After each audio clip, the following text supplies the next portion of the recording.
नमस्कार, मैं हूं मुकेश शर्मा। आप देख रहे हैं राग टीवी। हमारे खास प्रोग्राम बहरोड की हलचल में आपका स्वागत है। आइए नजर डालते हैं आज की खास बुलेटिन पर।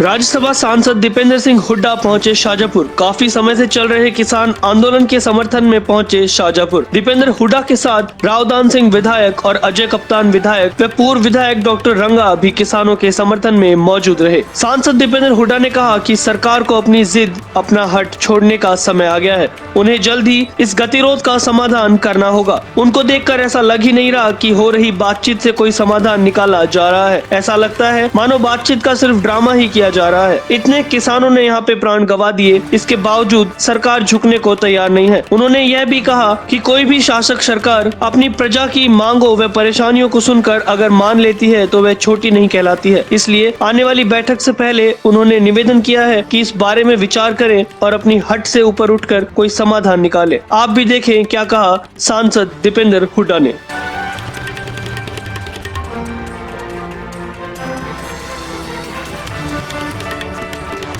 सरकार अपनी जिद छोड़े, अपना हट छोड़े, हट धर्मिता छोड़े और किसानों की तीनों को मांगों को मानते हुए इस गतिरोध का समाधान दे। 50 दिन से ज़्यादा का संघर्ष किसान मोर्चा ने जो कन्विंस जारी करी, उसके अनुसार 100 से ज़्यादा किसानों ने जाने इसमें अपनी कुर्बान करी हैं।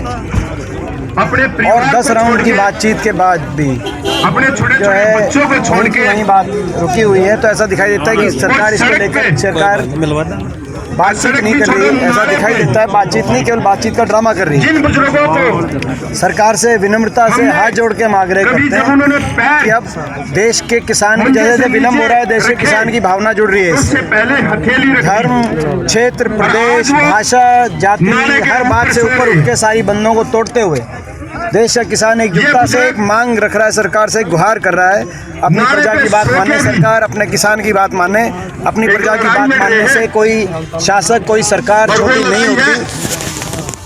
हम बार बार आग्रह करते हैं कि अगली बैठक से पहले कोई ना कोई समाधान। 140 करोड़ लोगों की तो आपका प्रश्न हो तो जिस देश में आज ये मैं कुल मिला के बात है और इसमें हम आगे भी जाएंगे, खाने के लिए आगे भी जाएंगे। हर जो है पहनने के लिए कपड़ा नहीं हो, हम भारत के नागरिक के रूप में, एक किसान होने के नाते और एक राजनीतिक दल होने के नाते हम यहाँ समर्थन देने आए हैं। तो सारा देश ने सोचा और तो किसानों की मांगे हैं। मैं मानता हूँ किसान कि अपनी कुछ मांगे मंगवाना चाह रहे हैं प्रदेश के एकमात्र सांसद मेरे हिसाब से के रूप सारे में भी, देश को समझ में आ गया, क्योंकि प्रदेश में हमारे 15 सांसद हैं। हरियाणा प्रदेश में 14 भाजपा के लोगों की लड़ रही सांसद। एकमात्र सांसद के रूप में मैं ये मांग करता हूँ सरकार से कि तुरंत शिक्षक भी है, सब कुछ है, पे ताला जो लगा हुआ है वो खोला जाए, संसद का सत्र बुलाया जाए और ये तीनों बिलों को वापस लेने का रास्ता किया जाए।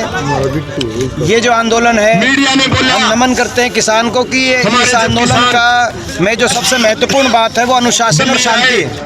अनुशासन और शांति ही इस किसान आंदोलन के दो हथियार हैं। अनुशासन और शांति के रास्ते पे ये आगे बढ़े, मार्क्सवादी आगे, यही मैं समझता हूँ लोकतंत्र में कोई भी किसी भी संघर्ष को सफलता का यही एक मैं समझता रास्ता है, अनुशासन और शांति। सर, बजट सत्र शुरू होने वाला है तो उसको लेकर किस तरह से विरोध करेंगे वहाँ पे? हमारा जो आज के देश के सामने जो मुद्दा है वो अभी तक भारत के इतिहास का सबसे बड़ा आंदोलन, किसान आंदोलन, ये सबसे बड़ा मुद्दा है। लाखों किसान टिकरी बॉर्डर पे 18 किलोमीटर, सिंगू बॉर्डर पे 25 किलोमीटर, ये कितने किलोमीटर का धरना, लंबा धरना, लाखों किसान देश के कोने कोने से आकर देश की राजधानी पे, सरकार के दरवाजे पे आके बैठे। तो सबसे पहले हमारा सबसे बड़ा राजधर्म, देश धर्म आज ये है कि देश के किसान की बात सुनी जाए, देश की किसान के साथ अनसुनी नहीं किया जाए। आज आत्मा रोती है हमारी जब हरियाणा, पंजाब, राजस्थान, उत्तर प्रदेश, उत्तराखंड के गांव में डेड बॉडियां वापस जाती हैं धरनों से।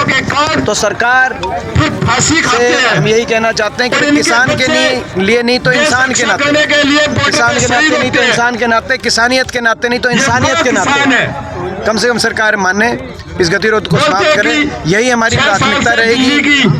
सर एक कांग्रेस टाइम में कांग्रेस ने इसका समर्थन किया था, सुधार भी आने चाहिए। आज बीजेपी वही मुद्दा बना, आपका इस पे क्या स्टैंड है? क्योंकि ये हमने कभी किया ही नहीं। भाजपा का झूठा प्रचार, बहुत झूठी पार्टी और बहुत झूठा प्रचार।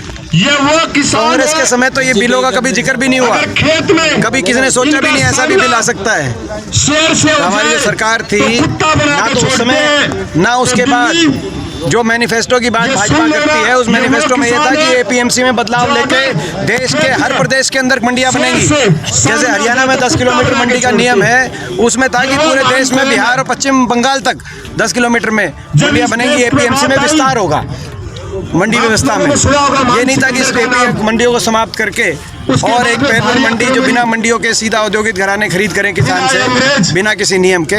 ये तो कभी आज तक जो है भाजपा के अलावा कभी मंत्रालय ने भी नहीं सोची ये बात। कृषि मंत्रालय और सांसद आपका समाधान क्या होना चाहिए इसका? देखिए, इसका समाधान यही है, इन 3 बिलों को वापस ले सरकार। ये इतिहास है इस देश का। और यदि कृषि प्रणाली में कोई बदलाव की बात लाना चाहती है सरकार, तो जो पहले हमारी एक व्यवस्था रही है कि सर्वसम्मति से आगे बढ़ते हैं कदम कृषि में क्षेत्र में, तो सारे संगठनों के साथ स्थायी समिति, कृषि स्थायी समिति, जिसका मैं भी बहुत लंबे समय से सदस्य रहा हूँ, वो बैठे और एमएसपी कैसे मजबूत की जाए, सारी फसलों को एमएसपी पे सरकारी रेट पे कैसे खरीदने की व्यवस्था बने, उस बात को लेकर एक नए बिल का मसौदा तैयार करने के बारे में सोचा जाए। मगर वो तभी संभव है जब इन तीनों बिलों को वापस लेकर और उस रास्ते पे चले जो सरकार ने दरकिनार करके इस प्रक्रिया को जो है प्रक्रिया को बिल्कुल हटाते हुए सीधा ऑर्डिनेंस से कानून बना दिया और संसद के अंदर बिना किसी वोटिंग के राज्यसभा में हम थे ध्वनि मत। देश में हमें वोट देने का अधिकार है सांसदों को। आज हरियाणा के 14 एमपी बीजेपी के, अकेला मैं विपक्ष में हूँ। मैं नहीं कहता उनका अधिकार छीने, मगर कम से कम एक सांसद का अधिकार तो हमारा होना चाहिए कि 14 बीजेपी के लिए डाल रहे हैं तो एक विपक्ष में भी। तो ये ऐसी स्थिति पूरे देश में ध्वनिमति से ये कानून बना था।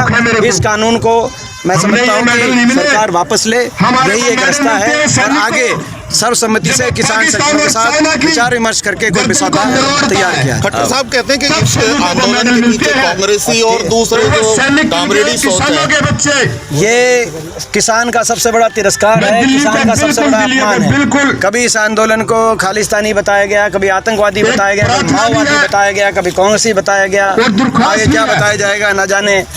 मगर किसान का आंदोलन है, किसान का आंदोलन, इस आंदोलन का नेतृत्व भी किसान संगठन कर रहे हैं। इस आंदोलन में शामिल भी किसान है, इस आंदोलन का नायक भी किसान है, इस आंदोलन का हीरो भी किसान है, इस आंदोलन में मैन ऑफ द मैच भी किसान है। हाँ, समर्थन में हम हो सकते हैं भारत के नागरिक के रूप में, किसान के नाते, विपक्ष की पार्टियों के नाते हम समर्थन में हो सकते हैं, मगर जय जवान है, जय किसान है। जो दबे कुचलों की आवाज बनता है।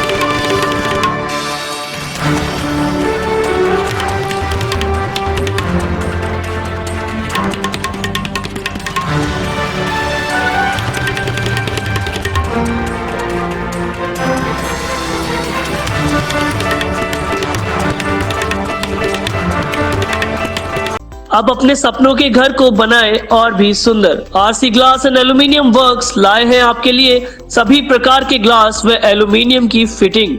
ग्लास में बेहतरीन डिजाइन, फॉल सीलिंग का काम बारीकी से किया जाता है। हमारे यहाँ एलडीको एसीपी शीट सभी कलर में उपलब्ध है। एलडीको एसीपी शीट की 10 वर्ष की गारंटी, सीट में किसी भी प्रकार का फॉल्ट आने पर रिप्लेसमेंट की गारंटी। एसीपी शीट व ग्लेजिंग का कार्य, स्टील के गेट, खिड़की व रेलिंग आदि का कार्य कुशलता से किया जाता है। आपके घर व ऑफिस को आकर्षक व फिनिशिंग लुक दिलाएं। संपर्क करें RC glass and aluminium works. हमारा पता हाई सेकेंडरी स्टेडियम के पास, बस स्टैंड रोड, बहरोड। देखते रहिए राग टीवी। नमस्कार। इस बुलेटिन के प्रायोजक हैं star realty, right property, right investment. अपने सपनों को करें साकार। और star health care, unit of Aman group of company. निवेदक अमन कुमार यादव, सदस्य भारतीय खाद्य निगम, भारत सरकार। संजय यादव, मुन्ना खोरी।